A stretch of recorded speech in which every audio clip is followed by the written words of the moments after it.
ఇవి ఎండు చేపలు, వీటి పేరు వచ్చి చెవాక్ చేపలు అంటారు.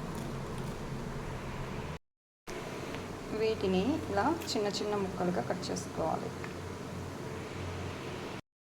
ఇలా పెనంలో వేసి కొంచెం వేగనీయాలి.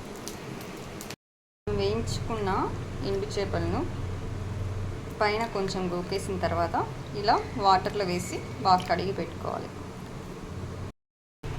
మసాలాకు వచ్చేసి కొంచెం ఎండు కొబ్బరి, 1 స్పూన్ కారం పొడి, 2 స్పూన్ల ధనియాల పొడి, కొంచెం పసుపు, కొంచెం తెల్లగడ్డ, కొంచెం ఉప్పు, వీటిని అన్నిటిని కలిపి మసాలా కొట్టి పెట్టుకోవాలి. వంకాయలు ఇలా ముక్కలుగా కట్ చేసుకోవాలి.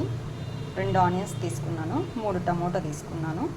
ఇలా కడిగి పెట్టుకున్న ఎండు చేపల్లో ఇవన్నీ కలిపేయాలి. దీంట్లోనే మనం కొట్టి పెట్టుకున్న మసాలా కూడా వేసేయాలి.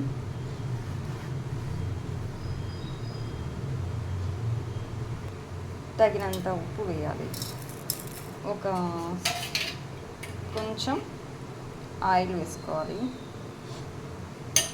కొంచెం చింతపండు అన్నమాట. ఇంకా వాటర్ వేసి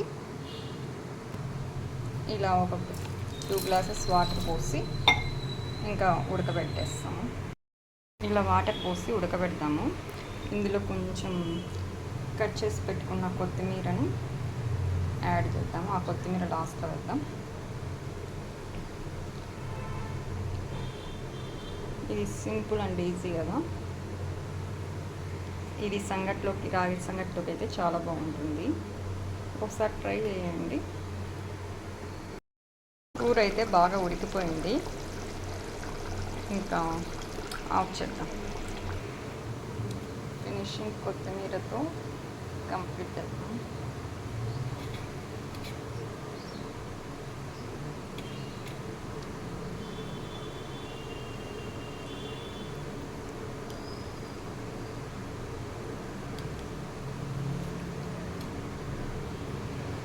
ఎంతో టేస్టీగా ఉండే రాగి సంగటి, ఎండు చేపల కూర రెడీ.